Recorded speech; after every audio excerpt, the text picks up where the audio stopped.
Marcus Harrison Green, thanks for joining us. Always a pleasure. Well, let's talk about the column that you wrote and the specific column that you wrote in the Seattle Times, talking about suicide and your own attempt at taking your life, which fortunately you failed. But Yes. okay, first of all, what motivated you to write about that particular incident and also just to, open up about your own issues about mental health?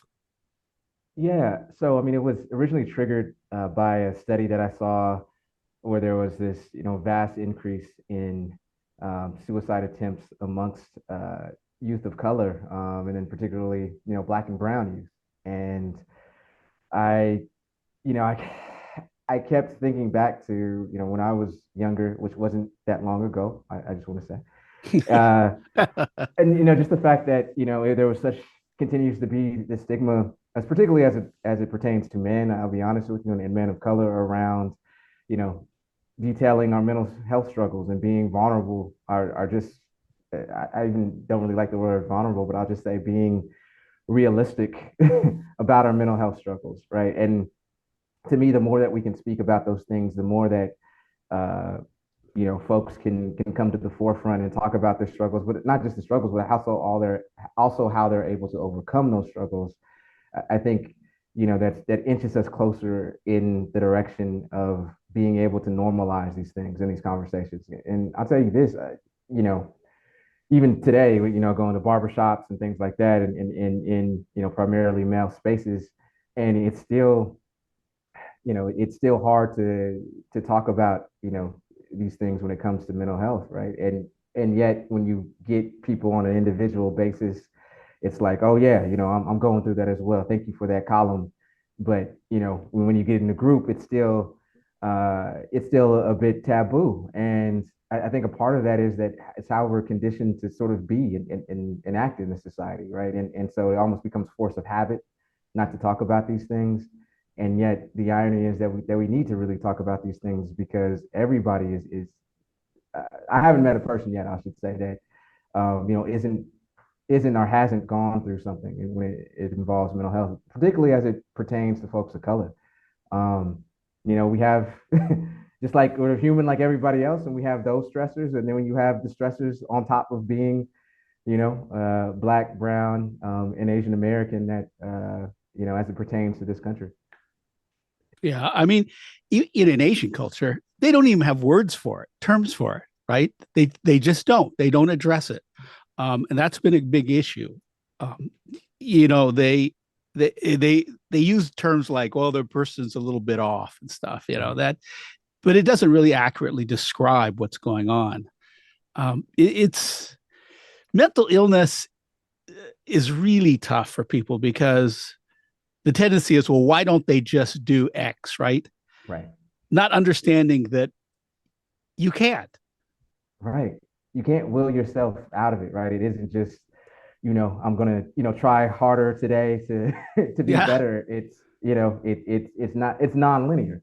Yeah. Um, and it's something that many times you can't do alone. And I think that is an impediment many times in sort of seeking treatment is that people are scared to ask for help. I know I was for the longest time because I thought that equated to, this means I'm weak or abnormal or I don't have my ish together. And the thing is that you're just admitting that you're human, that Yeah. none of us are invincible or indestructible. And so it's kind of I would say, a humility that we need to just admit the truth. I Well, think one of the bigger things here is that it's not that you can't so much as you want to. Right. Yes. It's Yes. it's and It's not for a lack of trying. Yes. yeah, no, exactly. no, no, you really want to break out of it. You want to wake up the next day and have the dark clouds gone. Uh, I've suffered from major depression for many years, and uh, I've it is the most complicated, difficult thing to not be able to function adequately, and yet you're trying to function because you have to, because it's life, and Yes. you have to feed yourself, you have to feed your family, you have to do all those things. And at the same time, then depending on what profession you're in, um, you have to you have to adjust and try Right. to make your way through it. So it's very difficult. I want to go back to in your article, in your column. I mean, you describe the fact that you tried to overdose on ibuprofen. Right. Um, was and you said that was your first time. How old were you? Yeah, I was 14 at the time, freshman in high school. Um, the high school that I went to wasn't necessarily the most amenable to black kids, to be honest with you, and especially if you weren't, an athlete. Um, You were and going to a so private school? A going to a private private school, yeah. And so you you're in the situation where you're in the social setting of the school that you don't feel quite that you fit in. You feel this sense of alienation, and then you come home to your neighborhood, which is predominantly black, predominantly folks of color in the Rainier Valley, and you don't feel that you fit in there either because it's you're a kid that goes to this prep school, and so you're sort of looked at as a square, and so you feel that that you don't fit in anywhere, and especially at that young of an age where uh, you need a sense of edification, right? You need a sense of appreciation. You need a sense of belonging, and it's hard to really find it. I mean, I was, in a situation where, my parents both worked two jobs so they could afford this private school, and so even at that age, you sort of have the sense of that you have the sense that you would kind of be ungrateful to what they're doing to sort of bring some of these things up, and so you're trying your best, at that age to just handle it yourself, right? Knowing though that you don't have the tools to really handle all the things that are going through your head. And so the fact that you get to at this point where you're like, it would just be easier to end things. In some ways, it it seems like a sound logic at that age, even though, of course, we know that it is not. You Yeah. were I mean, also going through a situation where you were being bullied. Yeah, I was even skinnier than I am now back then. At 5'7", maybe 110 pounds soaking wet. Um, and so, I was easy pickings for some people. Would get into a lot of fights. Um, Not that I would try to start them or anything. I would definitely try to finish them, but um, but yeah, it just wasn't an easy pathway for me at that time. And it's just sort of I think when you're that young, right, you have these intense emotions and you believe that you project out, and I think I wrote about this in the column, that you project out that this is going to be last forever, right? And it's such really a small portion of your life, but you don't think that there's going to be an escape for you. And so as a friend of mine said, you believe that you want to do this permanent solution to what is a temporary problem, and that's what suicide is. yeah. Do you think the prevalence of those types of feelings are suppressed, especially for young black men, because of all the social vectors of being macho and prideful? Because that's really some of the only ways they can express themselves. Do you think that further suppresses revealing your emotions?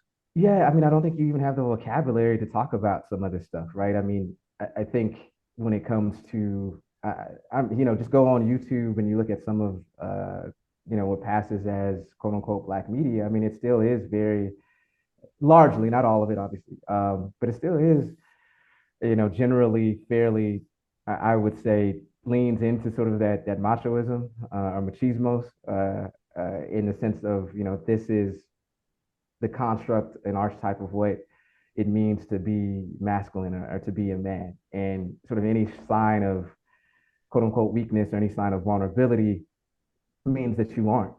And I think we have to chip away at that narrative. We have to add, new narratives out here that look, it is okay to just be a human being. And I think what is missing is the humanity. Many times of how we view people and how we just view ourselves and our own understanding of ourselves and what it means to operate in this society. And we need a new vocabulary around this, that it is okay to be as you are. And sometimes that means you have days that you don't want to get out of bed and you feel depressed, quote unquote, for no reason. Or you've been in a working situation for 20 some years where you have constantly been, tacitly or implicitly berated because you're the only Black person or only Asian person or only um, Mexican person in a working environment that is predominantly white, and you just can't take it anymore. Um, so yeah, I mean, I think we need just a better understanding of what it is to truly, deal with some of these things, and it has to go beyond. I just suck it up, and you'll be all right. I mean, I even find myself, I have to catch myself when I'm doing that. Sometimes there was a basketball player, I think Ben Simmons is his name, Mhm. who plays, excuse me, for the Brooklyn Nets, and he was saying that he wasn't playing for some mental health issues, and it was kind of like, man, you make $20 million a year. What the f are you?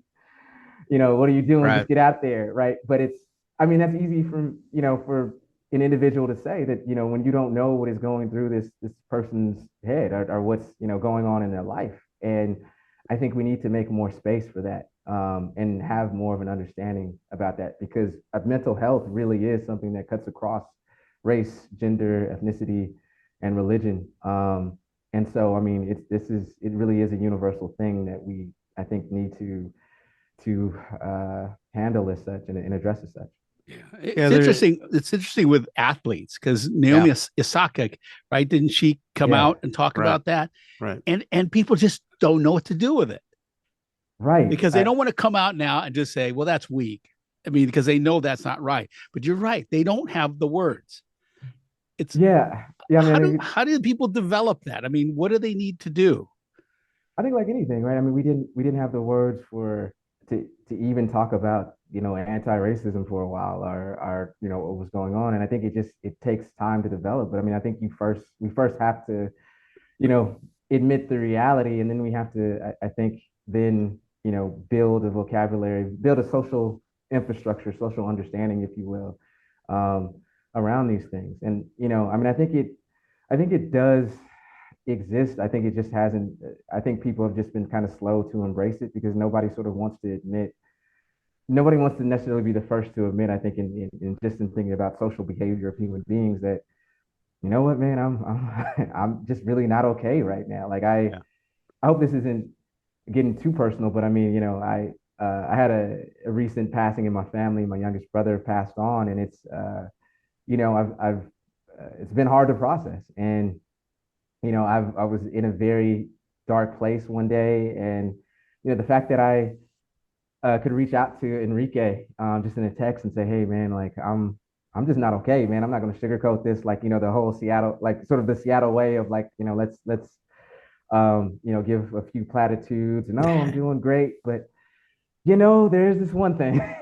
I could, just be honest and raw with him. And I think, when you asked about how do we get there, I think that's what we need, is that we need the support, right? I mean, it's Right. truly that no person is an island. And especially when you're going through mental health stuff, it's I'll say it is important to have somebody, and at least for me, I'll say it's definitely important to have another person of color, another man of color who is, in your social circle, who understands it and isn't just like, just get over it, go on with it, and go on, and tomorrow you'll be better. It's like, today is going to be hard, but it's, what can you do today? Like, what can you try to accomplish today? Like, Yeah. if it's just if a victory is just putting one foot in front of the other, and then that's as far as you can travel today, well, that's a victory. So If you don't mind, I talk I'd like to talk a little bit more about that, because you had reached out to me. Sadly, your brother had passed away, and you texted me. Is it okay if I share yeah, of this, course, yeah, Marcus? Um, and having been through that same feeling before, of not being able to function, and right, so I knew what you were feeling exactly. And so I just said in the text, hey, listen, I don't have any really great answers, but because this is hard. It's yeah, just hard. It's hard to be able to get out of bed. It's hard to function. It's hard to try to brush your teeth, do whatever it is, to just function. And so I started with that, and then I basically made some suggestions about, hey, think about getting out and get some fresh air, listen to some music, watch a Right. comedy, do something that will hopefully get you moving and doing things. And, and if you got to reach out to somebody else for professional help, then don't be afraid of doing that. Because I think one of the things that I struggled with the most when I first was diagnosed, and I was in my 30s, and I was like 34, is that I fell into that stigma thing of I was afraid of telling anybody, I was embarrassed about it, Right. and and plus not really knowing how to handle my feelings or lack of them at the time, and the fact that suddenly I just like couldn't get out of bed. And Right. I was married, I had a little daughter and the whole bit, um and just and then the other part of it, I was just afraid of telling anybody about it, Yes. because that's our culture. That was a Right. cultural thing of like, you don't talk about your weakness. And because, and also I remember being working at King Television at the time, and I mentioned it to one of my coworkers who at the time was managing me on a program we were working on, and I didn't exactly get positive feedback, let's put it the way. Right. And that made me even less willing to be open about it. And it wasn't until I really started sinking deeper in it that I did reach out and, try to get help. But, you know, I, I think it's all about awareness, that we have to like be aware of the fact that we struggle sometimes. Yeah. And there's so much stuff around us these days that I think it's even worse now because of the times that we're living in, the politics, the Right. anger, the division that we're all facing, the economics. And so this is, I think, even more important time for us to be aware of those facts, that people could be really struggling, and that we all have to open up, and particularly within our own cultural groups, that this is no time to be ignorant. This is a time No, to no. be open and to be willing to talk about it, because people are killing themselves. Yes, and well, and to your point, Enrique, I mean, and knowing that, all three of us sort of have forward-facing professions, if you will, Yep. there's also like we live in this time where, people can contact us and get a hold of us, or at least express their shall we say, unfiltered opinions about us on Oh yeah. on Yeah. social media, right? I mean, and so it is, and I can tell you from personal experience, it is not always the healthiest thing to look at certain comments and things like that. I mean, even in this piece that I wrote about, you have people who email me directly to my professional email or on Twitter, and why, stuff like, why don't you kill yourself, or you N-word, why, why are you Yeah. even writing and this and that, right? And it's like, so I mean, that behooves us then to try to have be more intentional about having support systems and support groups where we can go in and just be with each other and talk with each other and just be human with one another. When, especially with this social media, the current state of social media, I should say, is not it can be a very toxic environment. Yeah.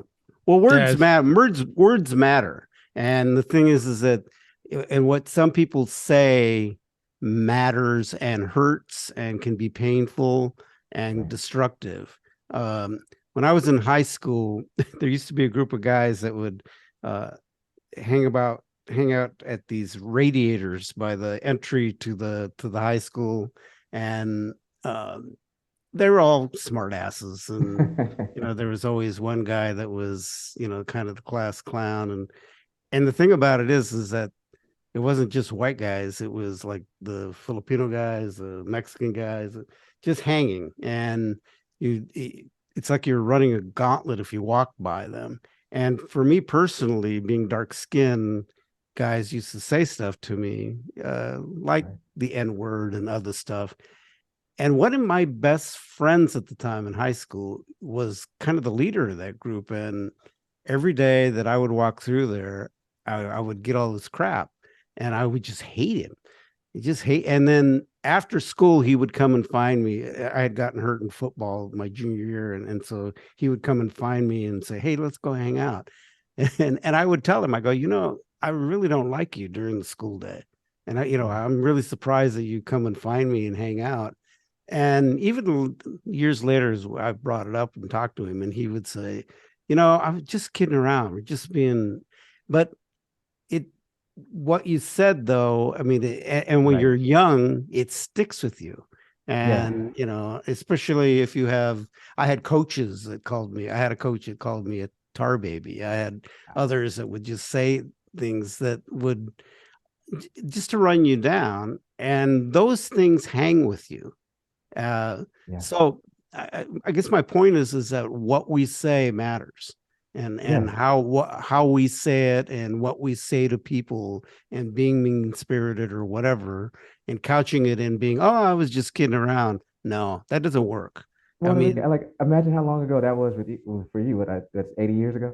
No, I'm kidding, man. I'm kidding. approaching. but, Yeah, yeah, but no, yeah. No, but look, I'm 69. I'm years 69. young, years young. That needs to be Yeah, yeah, said. yeah. But I mean, And I was and that stuff happened, I had it happen, from the time that I was a little kid. But we're talking about high school in right, 1969, back then, 1970, because I graduated in 71. And I still remember right. to this day what those things that were said to me, and that one coach that used to call me that name, that other coaches picked up and other people used to pick up, and how to this day I still feel that pain and Right. anger about all of that. And so when it's when you're a person of color in that, you're dealing with all this other stuff and just Right. trying to make your life work. And then you got to hear that crap. Well, I got to tell you, it's not something you easily forget or get over. Yeah, It's and not. It's imagine, just right, not. and imagine how magnified it is today, right? Being Yeah, 14, no, 15, and it's on Instagram or it's on Facebook or it's on, TikTok or whatever. And it can be unrelenting, it's right? And right. what does that do to your psyche? Yeah. So, I've had people ask me to run for political office. And besides the fact that I wouldn't want to sit there and try to raise money to do that, Right. but the other part of it is having the thick skin to withstand all this other vitriol that people throw at each other these days. We're kind of awful as human Yes, beings. it's We like a are. Lord of the Flies Yeah, these yeah, days yeah. in the political Right. sphere. So Yeah, yeah. And if, and then again, on top of that, depending on, issues of gender and race and all this other stuff, you know, we really, as human beings, need to take a hard look at ourselves and say, is this how we want to be? right. Because all of that is really at the heart of what we're talking about. Yes, there are other factors that hurt us, and things are difficult to get through, from economics to Right. whatever. But just the fact that people can be so damn mean to each other, it's brutal, and that's Yeah. hard to get through those things. Yeah, and I See. would say that's why, in some of the leadership training that I had when I was running the Emerald and some of the other organizations where I have, either I'm in the board of directors or what have you, I've started to learn to try to, or try to, I should say, try to be cognizant about trying to lean into grace a little bit more, especially where there, power dynamics are where I do have a little bit more power, even when there's times I do want to, maybe say something snarky back to a person. I try to I try to take the merit of it, what they said, and then and also with you need to also check your delivery. I'll tell the person, but I've learned to try to lean into grace a little bit more, especially as a younger generation is coming up. Not that I'm all that old, but a younger generation is coming up that is maybe a bit more cognizant about boundaries when it comes to um, wanting to have some balance in life, wanting to be cognizant of their mental health. Yeah. And so it's it's a work in progress, excuse me, like anything else, but it's in progress.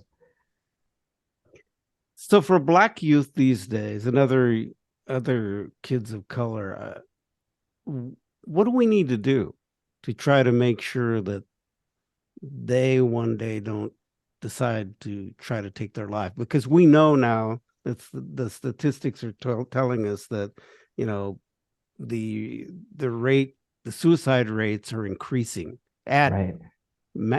at large levels. I mean, we're not talking about a 1% increase.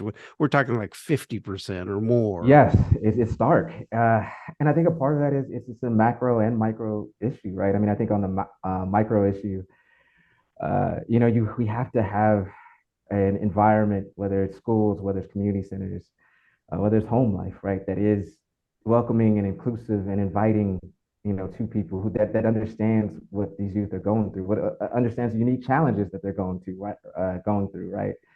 Understanding that many times, that the situation that you talked about when you're walking and you're getting, just all kind of derogatory stuff being, shouted at you and spewed at you, right? I mean, that's I mean, it's however many years later, right? And that's still the norm for too many kids, right? Yeah. And they internalize a lot of that. Even, you know, as you said, like however many years later, that's still something that you look on and can be triggering, right? Yeah. We have to realize that this is something that continues to go on and we have to address this. And I think on the macro level, though, there's society at large, right? I mean, it's still a lot of continues to be too much racism, too much hatred in our society. I was just continuing to read, the with the bias against Asian Americans here in our country, and how anti-Asian hate continues to be fairly studied, right? Even after after we've supposedly educated ourselves as a society and continue to educate ourselves as a society around these issues. And so, I think to your point earlier, right, this is a deeper issue with our society that we have to also try to actively be better around our society. And I think one of the issues is that we don't really want to talk about the we don't want to talk about the ways that we can truly improve as society, right? We don't want to deal with the ugliness of our society, at least as a collective whole, right? I mean, there's as imperfect as other countries are, just like us, whether it's Rwanda, where they try to have a truth and reconciliation around the things that we did, whether it's Germany, when they begin every class session with a reminder of what has happened in that country. I mean, with us, I think the fact that you have certain elected officials who still who want to say that racism doesn't exist, or that the hatred that goes on and the hate crimes that go on are exaggerated. I think what that does is that communicates to folks of color that we don't really care about you, or that you don't really actually matter, or that we don't see your pain. And so what that also communicates is that that means you yourself, you have to deal with that. You have to handle that yourself as an individual, because there are no resources for you. There's no sympathy for you. And I think that is direct contribution to the numbers that you see. Yeah, no doubt. Whenever we hear folks that are just denying about things that have happened, I mean, the anti-Semitism that's happening right now, Yes. what is happening. I mean, Matt, in your community, and what's happened in the CID, and just things that have happened over the past few years. There's not one person who isn't somehow touched by mental illness. I mean, everybody has bouts where they can't reconcile their life. And I think there's really no support for that, because it is viewed as a weakness by cultures.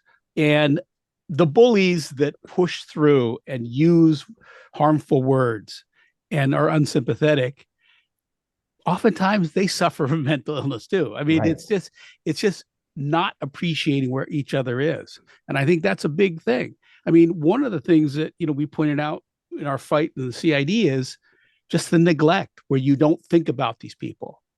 And I think being neglected is almost as bad as being directly racist to people, because it is a form of racism. It's a form of neglect to think like, yeah, you're the model minority. What the hell are you complaining about? Yeah. Well, that may be true, but the model minority is a small percentage. Yeah, I mean, to your point, man, like I'd almost rather somebody just be overtly racist and call me the Yes. N-word or whatever than Right. somebody like just, pretend like they are trying to address my needs, and then, as you said, just, turn their back and, Which is a very ignore me. classic Seattle thing. 100%. I mean, you go down to the deep South and racism is real, and you go like, okay, I know where that person's coming from, and I'm not Right. going to deal with that person. But here, because of the social norms of how people interact, the betrayal is even deeper when something happens like that, because you have opened yourself up to be vulnerable. Yes. And when it turns around, that's very hard on people. It's hard on me. Yeah, Yeah. it's psychologically taxing. Yeah. Yeah. I mean, nobody likes to be ignored. And, when you're ignored, you can be made to feel like you're invisible. And, well, if you're in a redneck bar, I think that's a pretty good thing to be. I mean, I've been in those situations, right? Where it's like, yeah, don't even look my way, please. yeah. Right. Oh, I've been in there.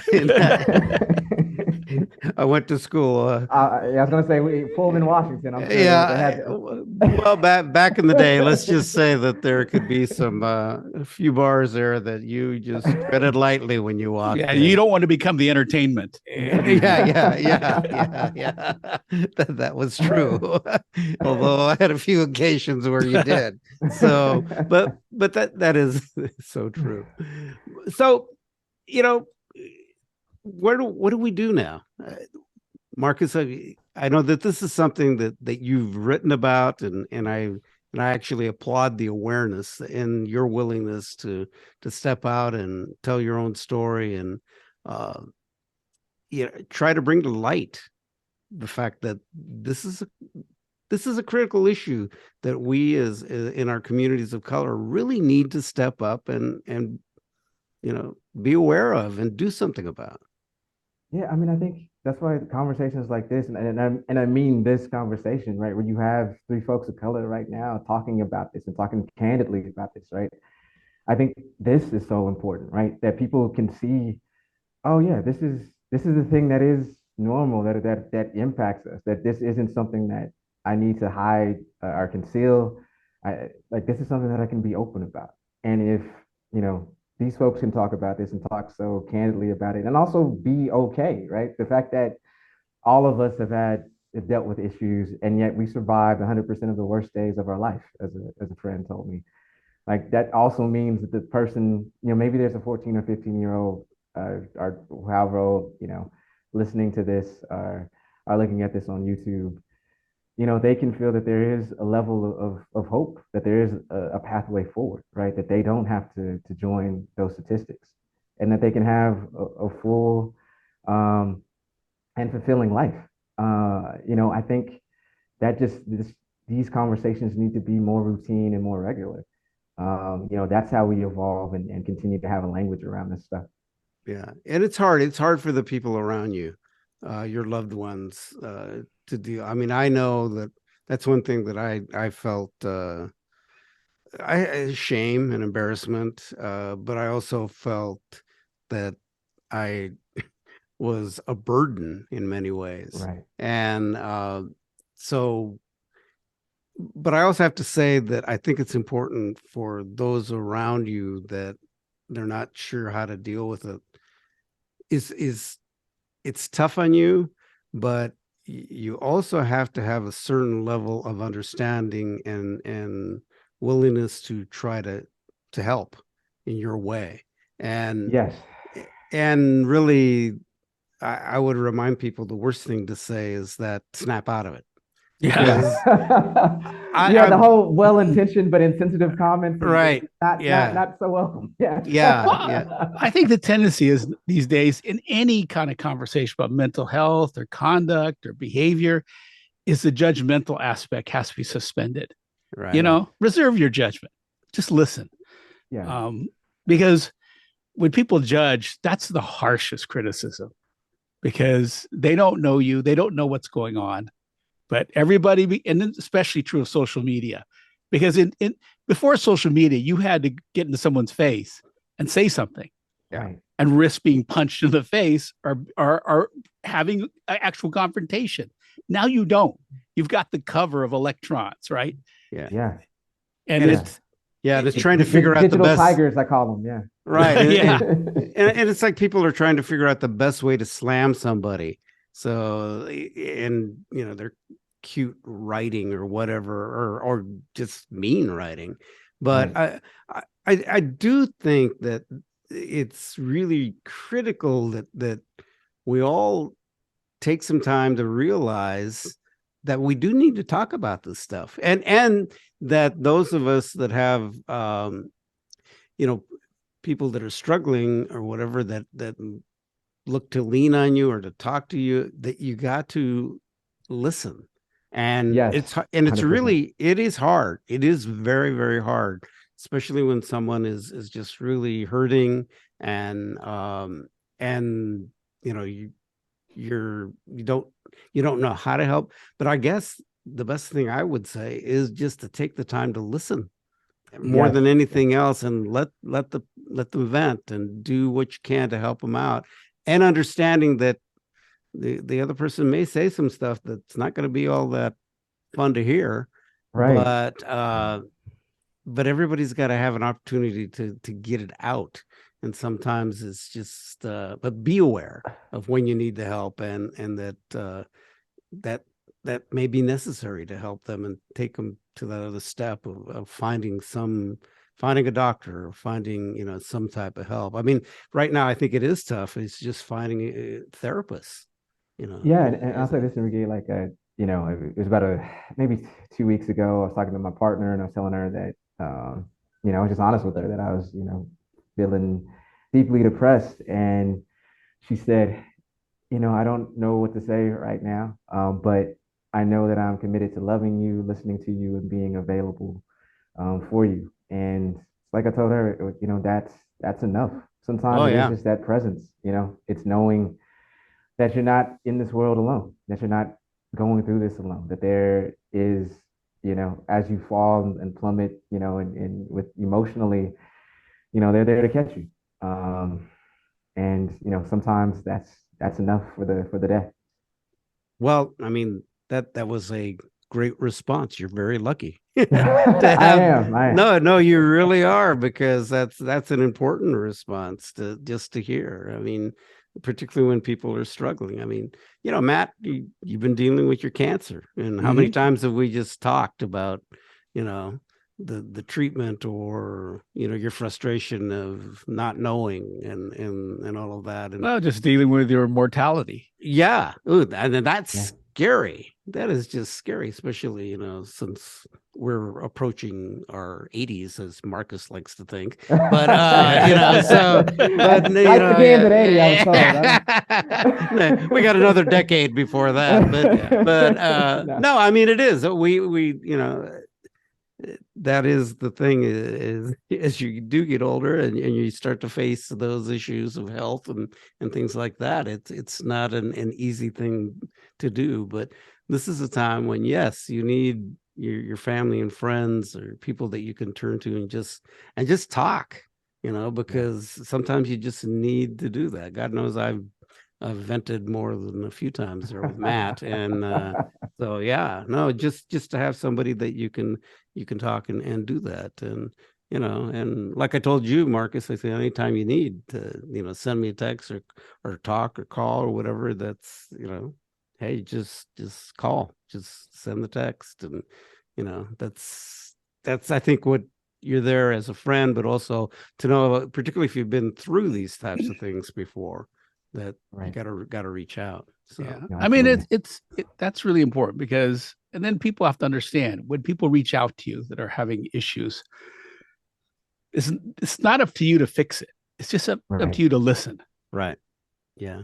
sometimes, but and that's sometimes what friends try to do. They try to fix things. And sometimes the fix is just listening. Yes. Right. Yes. There, That is the thing. It's like, it's nothing that you're like moving at some, at some point that you can move on from. It's like you're carrying it with you, right? And I think the fact that a friend is there with you, it it makes that a little lighter, just a little lighter for that day. Yeah. And that can be, the difference between being able to carry on that day and, being completely despondent. So, Right. And that's why it's especially tough for young people, for kids, what we're talking about, because they don't know who to reach out to, yeah, and that's really tough. That's why, school counselors and people like that, they need more of these people. yes, They need more of these people. I mean, I know, some things about private schools, and I know when kids of color are given the opportunity, right? Quote, given right, the Give opportunity the to attend, opportunity. they think that's enough, that we let you in. yeah, They don't realize the support that kids need, because you have right, no idea where they come from. And you just assume they're not like everyone else. yes, yes. Just But to accept them is not enough. how much, Matt, too, is that across the board? And Matt, and I would want to get your opinion on this too, Enrique. Right, where it's not just like it's not just school, but even in professions, right, where like folks of color are brought in to be seen but not necessarily heard. Right, Yes. Right. you're there to bring up the diversity numbers, but like, nah, we don't want to give you any Oh, actual power or any, or hear from you. So I've fought a lot of those battles with people, I mean, for other people, because they said, like, well, we're supposed to treat them differently than every other employee. And I go, yes, yeah, because you made a pact when you brought that person on that right, you would actually develop them. yes, It's really almost kind of like, if we want to put it in the terms of a sports team, if you bring someone on to be a part of your team, don't you want them to succeed? Don't you right, want them to succeed to be able to help your team succeed?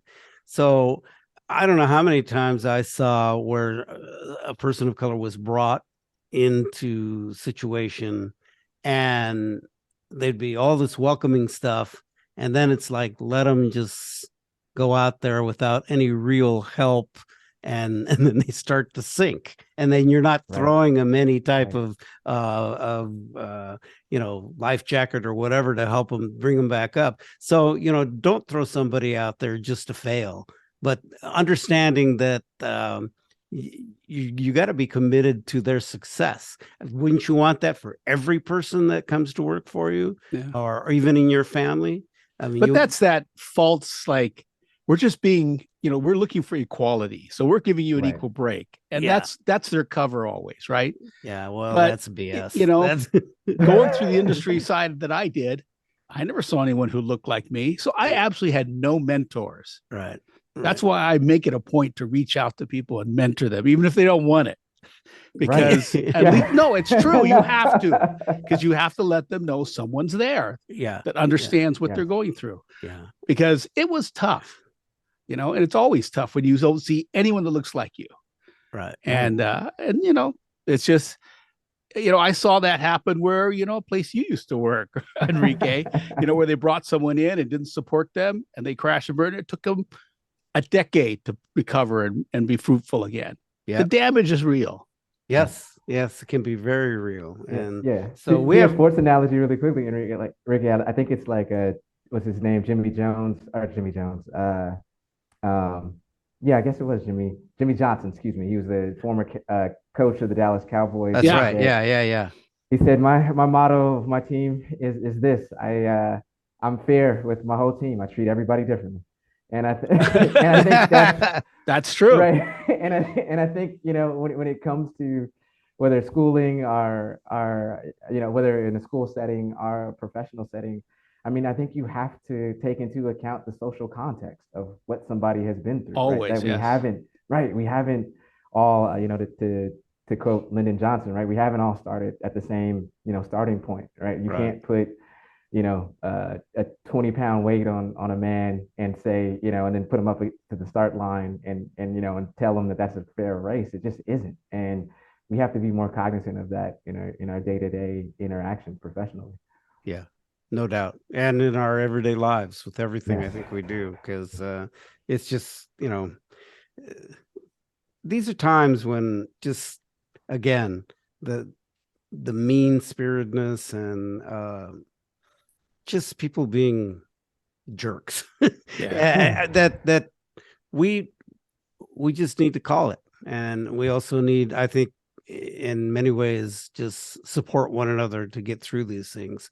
But I think we almost need this reckoning in the country about some civility, and because Well, but they do think they're being civil on their terms, right? yeah, I mean, it's like how many white liberals say, yeah, well, racism is not structurally, it's there, but they don't really deal with it, yeah, right? Yeah. It's easy to pay that lip true, service. that true. Yeah, Yeah, I yeah, would say I think to your point, man, that what you made earlier, like we have I think it's like it's sort of a crisis of apathy, if you will, right? That Yeah, people yeah, literally because just do not care. I think. no, if you never had to deal with it, why would you care? And I understand their point too, right? If you don't have to think about it, why would you care? Because it's not part of your reality. right. But you need to open up a little bit and understand it is other people's reality. Yes. Yeah, and I think, is that something you want for your children or your grandchildren? I mean, do you really want them to grow up in a world that's full of just mean spiritedness? And I don't, Yeah. Right. I got a 1-year-old grandson. I want a better world for him. And I definitely don't want him to have to deal with just the meanness and the hatefulness that's out there. Well, I mean, the most obvious kind of manifestation of that is the unhoused, right? Yeah, Right. I mean, people just vilify them, yeah, not understanding the mental health nexus that goes on and why Right. people Right. become unhoused. But it's like, get them out of here, give them a job, have them to go to work, tell them to be useful. yeah, And that to me is cruel, you know? I Yeah. mean, it's very cruel. You need to find a way to help these people. Because, yes, of course, there's always going to be bad actors, Right. but it's not the majority. Right. It's like, maybe there's a couple of Asian mobsters. Oh, all Asian guys are crooks. Or some Chinese guys who drive a hard deal. Yeah, they're always going to haggle with you and stuff. I mean, it's just these stereotypes that we have to break. And it's just, I don't know. We're screwed. on, on that note of hope, man. Well, listen, guys. I hope we're not too screwed, but yeah, we might be a little bit. Let's just. I think more than anything else, I think we just, and if it's only just the three of us or whatever, make a pact that we'll all be there for one another in whatever Yep. way. When the world's burning, just I'll come over with some bourbon. There you go. Yeah. No, but I mean, I'll say, like, I mean, I'm certainly a person who has sort of moved away, if you will, from hope being an animated factor to, oddly enough, I think faith, right? Like, Yeah. faith that people can be better, faith that we can have solidarity, right? I mean, I look at it like this particular podcast, right? I mean, when I was growing up, and even growing up in such a diverse area of the Rainier Valley, right? I didn't necessarily see as much solidarity as I even do now with amongst races and ethnicities and cultures, and like specifically in Seattle. I mean, look at this podcast right now, where you're bringing so many folks together, right? I mean, I'm an avid listener and watcher, so I mean, just the fact that we have your podcast here today, right? And the conversations that weren't being had, even I would argue even 10 years ago, that are being had right now, that somebody is listening to this, somebody is deriving hope from this, somebody is deriving inspiration from this, somebody is deriving their, I just an ability to go on the next day and say, hey, maybe I do need to go see a therapist, or maybe I do need to be more open with my loved ones about what I'm going through. I mean, that is progress. It might be, micro progress, but it's progress. Yeah. Marcus Harrison Green, thanks so much for this long conversation, and we'll have more in the future here. But hey, listen, anybody that is listening out there, and if you're feeling sense of hopelessness or whatever, reach out to somebody, whether it's a family member or a good friend. And if you need some help, don't hesitate, do that. All right. Thank you, Marcus Harrison Thank you, Marcus. Green. Thank you. It's always a pleasure. Thank you.